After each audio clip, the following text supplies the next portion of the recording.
സൗദിയിൽ 1516 പുതിയ പൈതൃക കേന്ദ്രങ്ങൾ കൂടി രജിസ്റ്റർ ചെയ്തു. ഏറ്റവും കൂടുതൽ കേന്ദ്രങ്ങൾ റിയാദിലാണ്.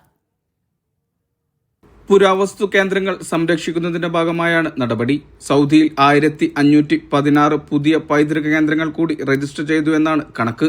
ഇതോടെ രാജ്യത്ത് രജിസ്റ്റർ ചെയ്ത പൈതൃക കേന്ദ്രങ്ങളുടെ എണ്ണം 11,500 കടന്നു. റിയാദിലാണ് ഏറ്റവും കൂടുതൽ കേന്ദ്രങ്ങൾ ദേശീയ പുരാവസ്തു രജിസ്റ്ററിലേക്ക് കൂട്ടിച്ചേർത്തത്. 1174 പൈതൃക കേന്ദ്രങ്ങളാണ് തലസ്ഥാനത്ത് മാത്രം. അൽബഹയിൽ 184, തബൂക്കിൽ 85, വടക്കൻ അതിർത്തി പ്രദേശങ്ങളിൽ 70, ജിദ്ദയിൽ 3 പൈതൃക കേന്ദ്രങ്ങളും ദേശീയ പുരാവസ്തു രജിസ്റ്ററിൽ ഇടം പിടിച്ചു. പുരാവസ്തു ഡാറ്റാബേസ് വികസിപ്പിക്കൽ, പുതുതലമുറക്ക് ചരിത്രബോധമുണ്ടാക്കൽ, ദേശീയ ഐക്യവും സാംസ്കാരിക പാരമ്പര്യബോധവും ശക്തിപ്പെടുത്തൽ തുടങ്ങിയവയുടെ ഭാഗമായാണ് നീക്കം. ഇനിയും രജിസ്റ്റർ ചെയ്യപ്പെടാത്ത ഇത്തരം കേന്ദ്രങ്ങൾ കമ്മീഷന്റെ ശ്രദ്ധയിൽപ്പെടുത്തണമെന്നും നിർദ്ദേശമുണ്ട്. Vishal Cherpulassery, media 1, Riyadh.